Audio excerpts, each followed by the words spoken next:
του μαύρου του έρευου στην άπειρη μήτρα, χωρίς με άλλον ποτέ της να σμίξει, το αυγό της γεννά, η μελανόπτερος νύχτα, και οι ώρες περάσαν, προχώρησε ο χρόνος, και το κέλι πως πάει, τις χρυσές του φερούγες, προβάλλει ένα έμπριο βίο, γεννιέται ο έρωτας, ποιος κανενός, και πετούσε ακυβέρνητος μέσα στον χρόνο, στη ροή των ανέμων, στο πέραν το τίποτα.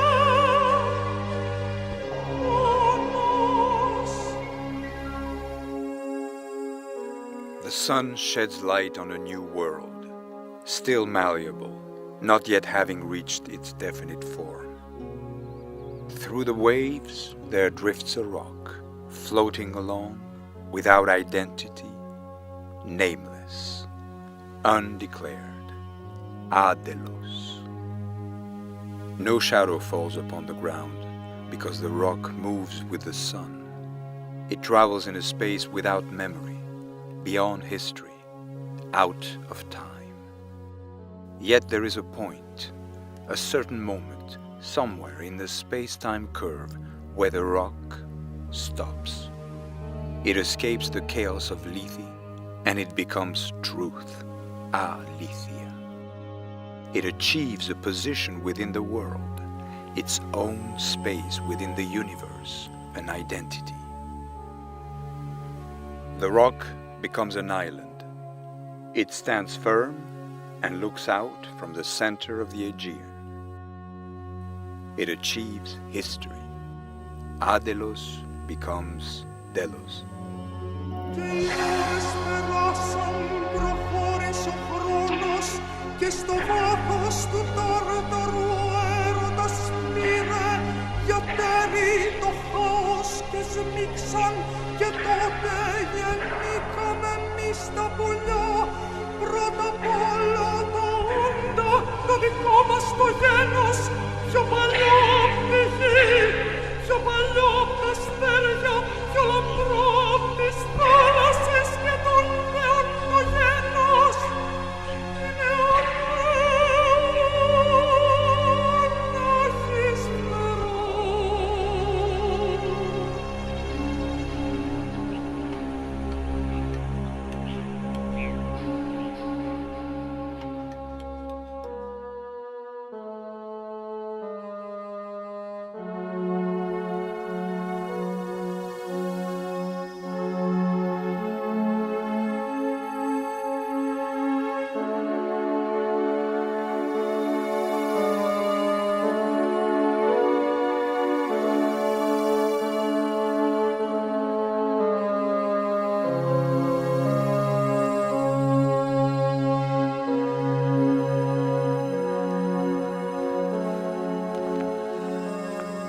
What was a drifting island has become a shelter for Leto, Zeus's secret lover.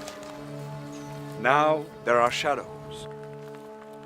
And in the shade of a palm tree, Leto in labor, hugging its sacred trunk, brings to light the two archers, the twin gods, Artemis and Apollo, nature and mind. Artemis is the power and beauty of nature, the virgin goddess hunting in the moonlight. And like a good hunter, she's hardly left any trace on ΔΗΛΟΣ. Apollo is harmony within the world. He fights chaos and disorder, and the darkness that gives rise to underworld forces which threaten the universe. He loves rational thinking, symmetry, harmonious music, and light.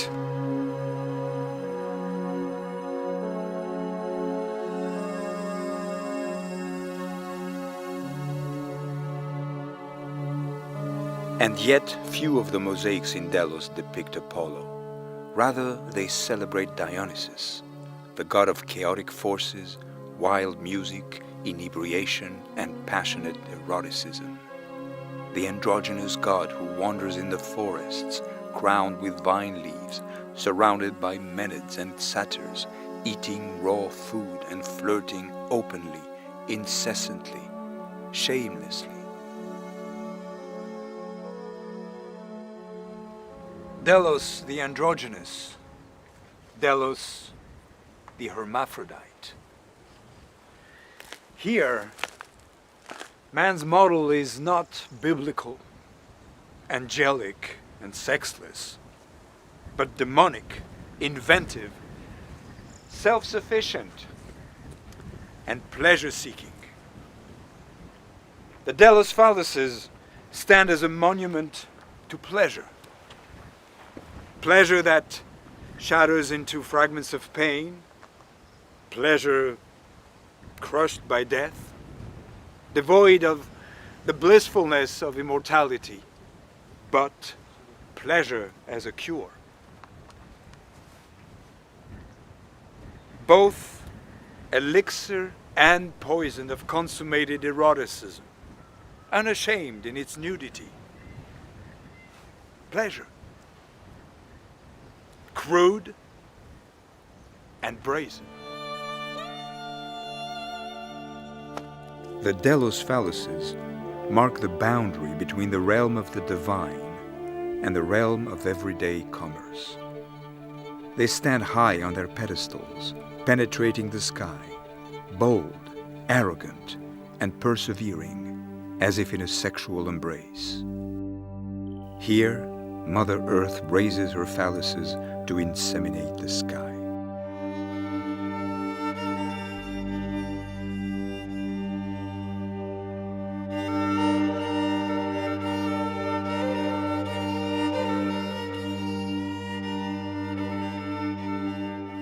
This is the domain of the gods, beyond time and history, immersed in the waveless silence of eternity.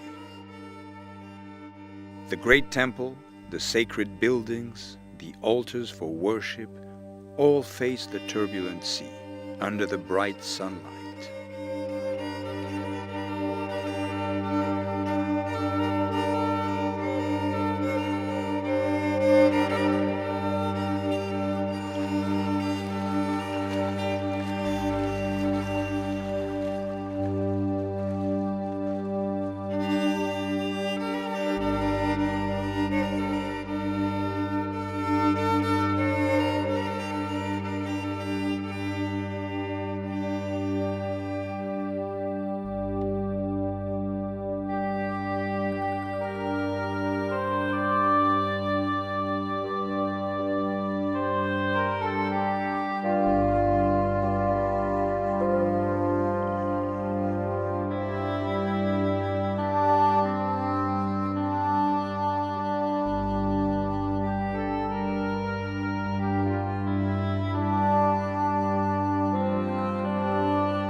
On one hand, the realm of gods, calm and serene.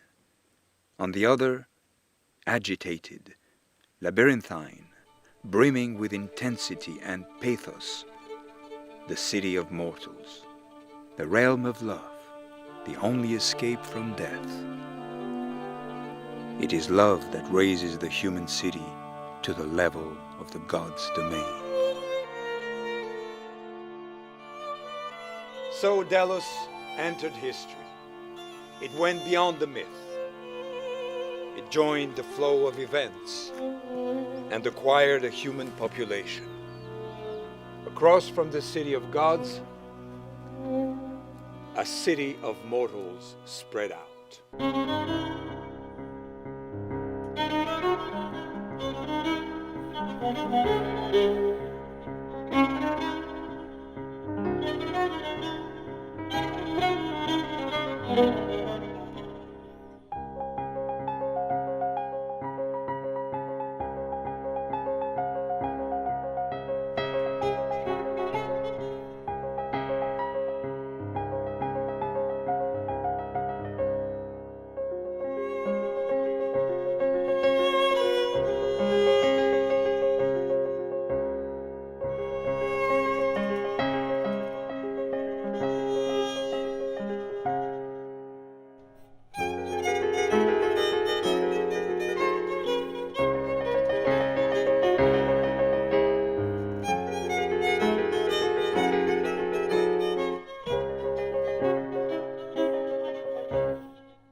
Did the people who worship the broad-hipped mother goddesses and the marble harpists ever live here?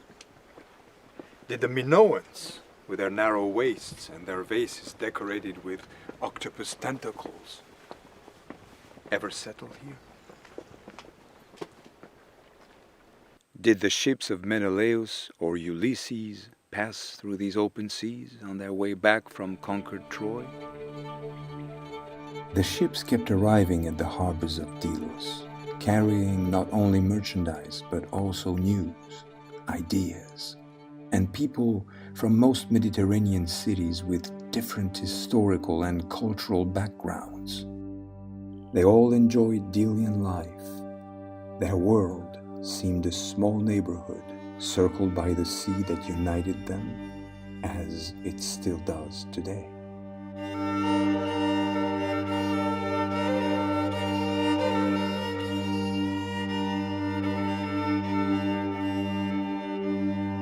So many people walked through these narrow labyrinthine lanes and climbed the slopes of Mount Kinthus with its strong aroma of thyme and sage. They opened shops, created markets filled with goods from the entire known world. Not only was merchandise gathered to be sold on Delos, but captives too, people rounded up from the whole of the Mediterranean to fill its notorious slave market.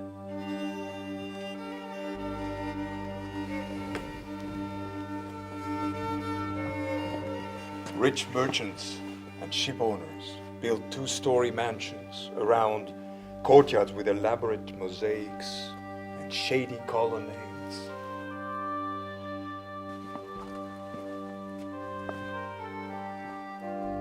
All around the dry stone walls of the houses, some remnants of plaster in the children's room, engraved with a wish or a prayer, the first primitive letters. Here and there a marble column or a stone threshold without a front door, drowned in chamomile and red poppies. And so what was minor becomes major, light matters become weighty issues. Hence the stone threshold is found worthy, and this world, the poet's small world, becomes great.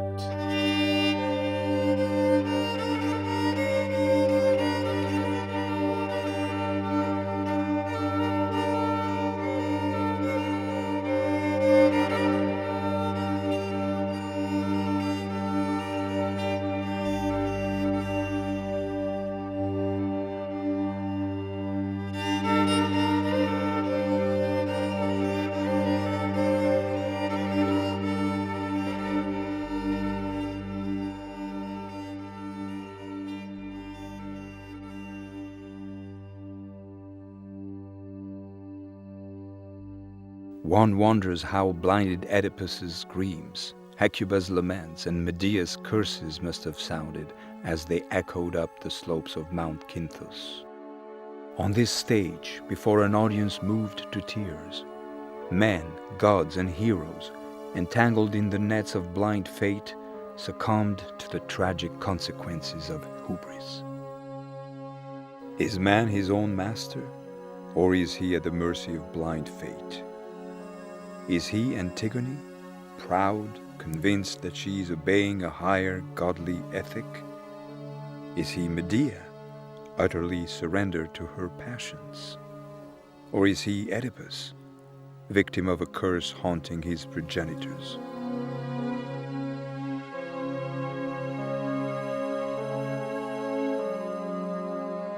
Hadrian, inspired by the harmonious spirit of Apollo, traveled from Ephesus to Delos to sit here on a bright autumn morning. Did he see the Bacchae? Did he identify himself with Pentheus, thinking about his destiny, about Antinous, the boy of divine beauty whose statues were to fill the world, from Gibraltar to Mesopotamia, and from the Nile to the coast of the English Channel? Antinous, now a starry constellation, passing above Delos and shedding its pale light onto these marbles. Lower down is the sea and the harbor, with a cedar sailboat ready to carry them away, tragic figures in a drama 4 centuries after Euripides. Away, somewhere, no matter where, perhaps to Athens, to Sicily, to Rome, wherever their fate awaits them. This drama has been played for thousands of years, a drama of agony and fear, and our illusion is always that we will escape death, a journey of uncertain duration, but certain in its destination. Άνθρωποι σε εσάς θα μιλήσουμε, σε εσάς που η ζωή σας στο σκοτάδι είναι ριβεμένη. Αδύναμες εμφύλαμα ραμμένα χάνουν τη γενιές σας, κομμάτια από πυλός παραμένα, ονείρων σκιές, φαντάσματα εφήμερα, ως εις των θνητών το πολύπαθο γένος. Ακούστε μας πόνα, θάνατα αιώνια, εθέρια, αγέραστα και άφθαρατα είμαστε. Ακούστε από μας την αλήθεια να μάθετε. Ακούστε για το χάος τη νύχτα, το σύμπαν, τα ουράνια του μαύρου του έρευος και των πουλιών το γέρος. Man is the only being that questions and doubts all the way to the end of the drama, to death. Death that always shatters life, again and again.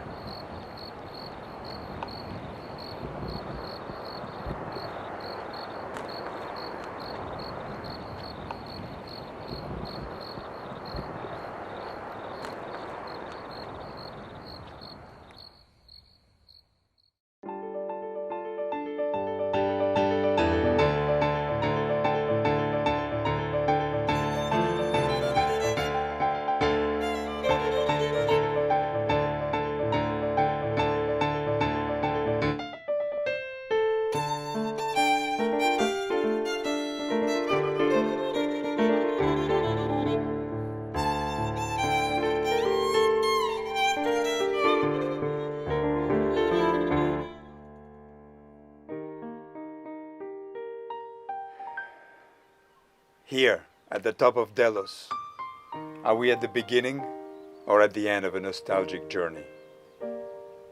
How beautiful life is, how unjust are sleep and death.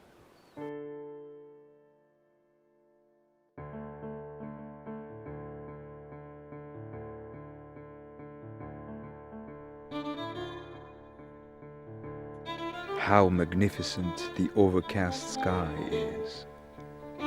How beautiful are the sun and the wine-dark sea. one can only dream. Dreaming is the only salvation beyond reality. Below us is the world that emerged from chaos, the island that was born out of nothing, the Adelos Delos. And even if death and sleep are lurking in the wings, the dream accompanies us. And our dream is nothing else than our desire for immortality. It's a reminder of our divine origin. It's our inheritance, along with art, invention, love, freedom, and it's a wish that we can leave behind a trace, a seed of immortality, here, on the peak of Delos.